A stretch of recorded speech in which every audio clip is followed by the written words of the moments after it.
ವಿಜಯಪುರದಲ್ಲಿ ಶಾಸಕ ಬಸನಗೌಡ ಯತ್ನಾಳ್ ಉಚ್ಚಾಟನೆ ಖಂಡಿಸಿ ಪಂಚಮಸಾಲಿ ಸಮಾಜದ ಮುಖಂಡರು ಪತ್ರಿಕಾಗೋಷ್ಠಿ.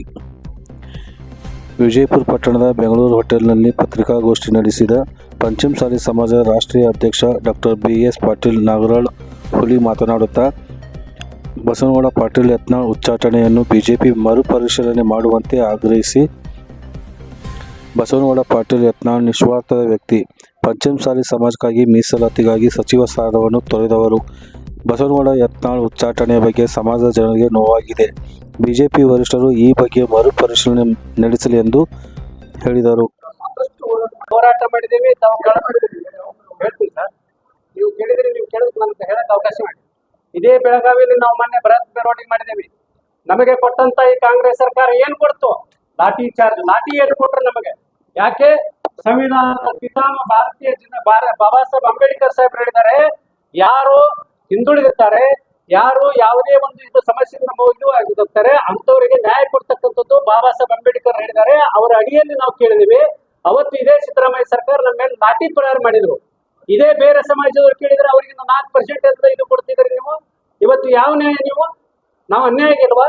ನಮ್ಮಲ್ಲಿ ಯಾರು ಸಾಕಷ್ಟು ಜನ ಬಡವರಿದ್ದಾರೆ, ನಮ್ಮಲ್ಲಿ ನಾವು ಶಿಕ್ಷಣ ವಂಚಿತರಿದ್ದೇವೆ ಮತ್ತು ಉದ್ಯೋಗ ವಂಚಿತರಿದ್ದೇವೆ. ನಾವು ಕೇಳಿದ ಮೀಸಲಾತಿ ಯಾವ್ದು ಸ್ವಾಮಿ? ನಾವೇನು ರಾಜಕಾರಣಕ್ಕೆ ಕೇಳಿಲ್ಲ, ನಮ್ಮ ಮುಖ್ಯಮಂತ್ರಿ ಮಾಡೋದ್ ಕೇಳಿಲ್ಲ, ನಮ್ಮ ZP ಮಾಡೋದ್ ಕೇಳಿಲ್ಲ, DP ಮಾಡೋದ್ ಕೇಳಿಲ್ಲ. ನಮ್ಮ ಬಡವರು, ನಮ್ಮ ಕಟ್ಟ ಕಡೆಯ ಗುಡಿಸಿಲಿರ್ತಕ್ಕಂಥ ಬಡ ಪಂಚಮಸಾಲಿಯ ವಿದ್ಯಾರ್ಥಿಗಳ ಭವಿಷ್ಯಕ್ಕೋಸ್ಕರ ಮತ್ತು ಉದ್ಯೋಗಕ್ಕೋಸ್ಕರ ನಾವು ಮೀಸಲಾತಿ ಕೇಳಿದ್ದೇವೆ. ಸುಮಾರು 4 ವರ್ಷದಿಂದ ನಾವು ಹೋರಾಟ ಮಾಡ್ತಾ ಬಂದಿದ್ದೇವೆ. ನಾನೊಬ್ಬ ರಾಷ್ಟ್ರೀಯ ಅಧ್ಯಕ್ಷನಾಗಿ ನಾನು ಹೇಳ್ತೀನಿ ಏನಂದ್ರೆ 712 ಕಿಲೋಮೀಟರ್ ಪಾದಯಾತ್ರೆ ಮಾಡಿದ್ದೇವೆ, ಅನೇಕ ತರದ ಹೋರಾಟಗಳನ್ನು ಮಾಡಿದ್ದೇವೆ.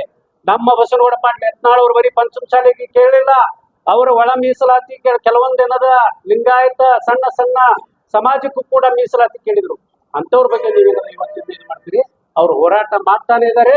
ಅವತ್ತು ಕೂಡ ನಾನು ಇದ್ದೆ, ನಮ್ಮ ಸ್ವಾಮೀಜಿಯವರು ಇದ್ರು, ನಮ್ಮ MS ರುದ್ರಗೌಡ್ರು ಇವತ್ತು ಇದ್ರು, ಬಸವರಾಜ ಬೊಮ್ಮಾಯಿ ಸಾಹೇಬ್ರು ಹೇಳಿದ್ರು, ಅವತ್ತು ಮುಖ್ಯಮಂತ್ರಿ ಇದ್ರು, ಬಸನಗೌಡ್ರೆ ನೀವು ಈ ಹೋರಾಟದಿಂದ ಹಿಂದೆ ಸರಿರಿ, ನಿಮಗೊಂದು ಮಂತ್ರಿ ಮಾಡ್ತೀನಿ ಅಂತ ಹೇಳಿದ್ರು. ಇವ್ರು ಹೇಳಿದ್ರು, ನನ್ನ ಸಮಾಜಕ್ಕೆ ಮತ್ತು ಇನ್ನಿತರ ಸಮಾಜಕ್ಕೆ ನೀವು ನ್ಯಾಯ ಕೊಟ್ರೆ ನನಗೆ 36 ಏನು ನೀವು ಸಚಿವ ಸ್ಥಾನ ನನಗೊಬ್ಬರಿಗೆ ಕೊಟ್ಟಂಗಾಗತ್ತೆ, ನಿಮ್ಮ ಮುಖ್ಯಮಂತ್ರಿ ಸ್ಥಾನ ಕೂಡ ನನಗೊಬ್ಬರಿಗೆ ಕೊಟ್ಟಂಗಾಗತ್ತೆ. ಅದಕ್ಕೆ ನಾನು ಮಾಡ್ತಕ್ಕಂಥ ಹೋರಾಟಕ್ಕೆ ನೀವು ನ್ಯಾಯ ಕೊಡ್ರಿ, ಆಮೇಲೆ ನನಗೆ ಬೇಕಿದ್ರೆ ಸಚಿವ ಸ್ಥಾನ ಕೊಡ್ರಿ, ಮೊದಲು ನಾನು ಸಚಿವ ಸ್ಥಾನ ತಿರಸ್ಕಾರ ಮಾಡ್ತೀನಿ ಅಂತ ಹೇಳಿದಂತ ಏಕೈಕ ಪಂಚಮಸಾಲಿ ಸಮಾಜದ ನಾಯಕ ಅಂದ್ರೆ ಅದು ಬಸನಗೌಡ ಪಾಟೀಲ್ ಅಂತ.